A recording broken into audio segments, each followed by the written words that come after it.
Oh Lisa, trop belle ta doudoune à fleurs, j'adore. Mais oui! Merci d'approuver mon style. C'était peut-être pas l'opération du siècle par contre, mais bon. Pourquoi tu dis ça? Elle t'a coûté une blinde? Non, pas tant que ça, mais j'étais à un vide dressing ce week-end et là quand j'ai vu cette doudoune, j'ai su qu'elle était pour moi. Sauf que je l'ai eu à 100 € alors que j'avais plus que 80 € sur mon compte. Je te laisse faire le calcul.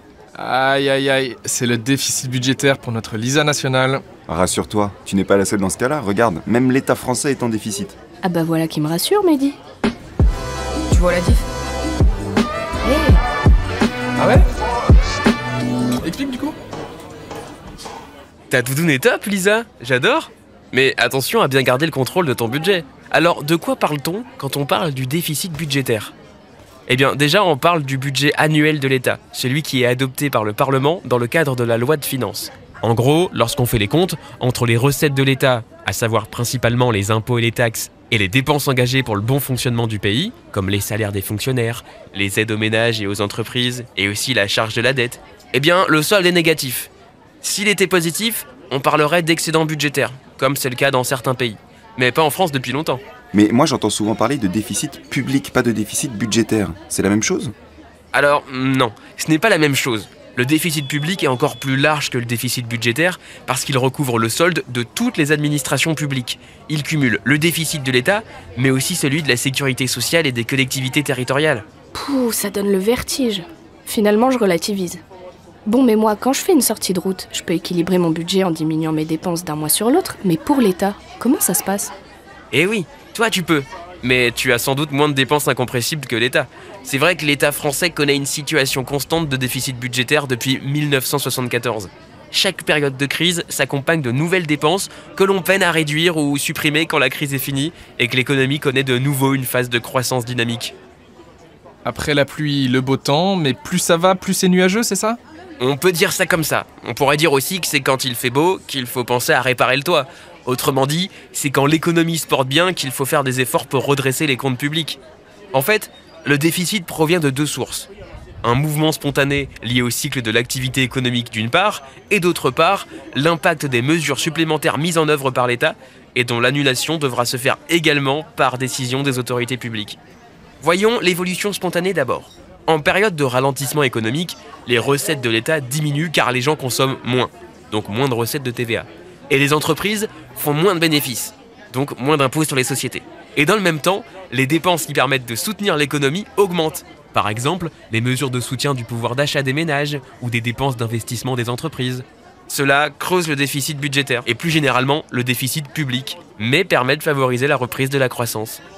Inversement, en phase d'expansion, les recettes fiscales augmentent spontanément parce que les ménages consomment, les entreprises investissent et les dépenses à vocation sociale diminuent. Du coup, le déficit se réduit, ce qui contribue à freiner la croissance économique. On réduit ainsi le risque de surchauffe, c'est-à-dire de croissance qui s'emballe au-delà des capacités productives du pays, provoquant un phénomène d'inflation. Ces effets de régulation de l'activité qui ne nécessitent aucune intervention publique sont appelés stabilisateurs automatiques. Normalement, sur un cycle économique, les deux effets, relance pour compenser l'impact dépressif d'une crise et frein sur la croissance quand la phase d'expansion s'intensifie, s'équilibrent. Ok, mais pourquoi l'État s'en mêle dans ces cas-là, si ces cycles sont normaux et naturels et que la régulation se fait toute seule? Eh bien, pour deux raisons. D'abord, l'État a d'autres missions que la régulation économique. Par exemple, organiser la transition écologique ou financer l'éducation, la sécurité ou la défense. Ensuite, parce que, parfois, le jeu des stabilisateurs automatiques n'est pas suffisant. Par exemple, lorsqu'il faut répondre à un problème ponctuel ou si le ralentissement est trop fort, l'État peut engager des dépenses publiques supplémentaires. Mais une fois la crise passée, il faudrait pouvoir diminuer et peut-être même supprimer ces dépenses exceptionnelles. Et ça, ce n'est pas si facile à faire. Le revers de la médaille, si on ne le fait pas, c'est que ça creuse le déficit public qui vient année après année alimenter la dette publique. Et ce déficit doit être financé. Il ne faudrait pas que l'épargne nationale disponible serve à financer le déficit de l'État au détriment de l'investissement des entreprises et de la consommation des ménages. En effet, sur les marchés financiers, les titres de dette publique sont réputés sûrs et certains investisseurs vont préférer acheter ces titres plutôt que de financer l'investissement productif. Comme sur tout marché, quand l'offre devient inférieure à la demande, cela fait monter le prix, c'est-à-dire ici les taux d'intérêt.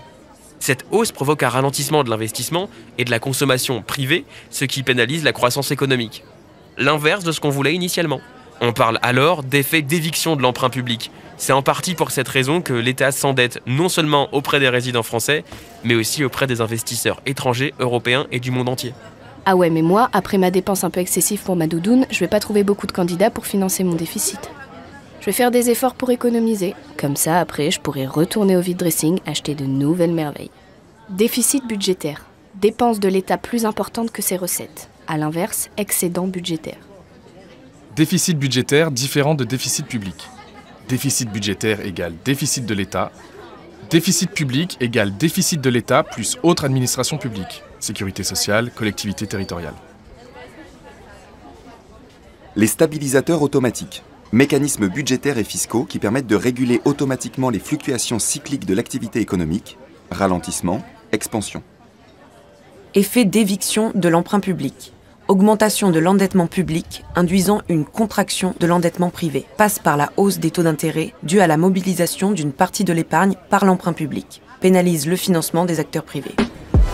Tu vois la diff ? Hey.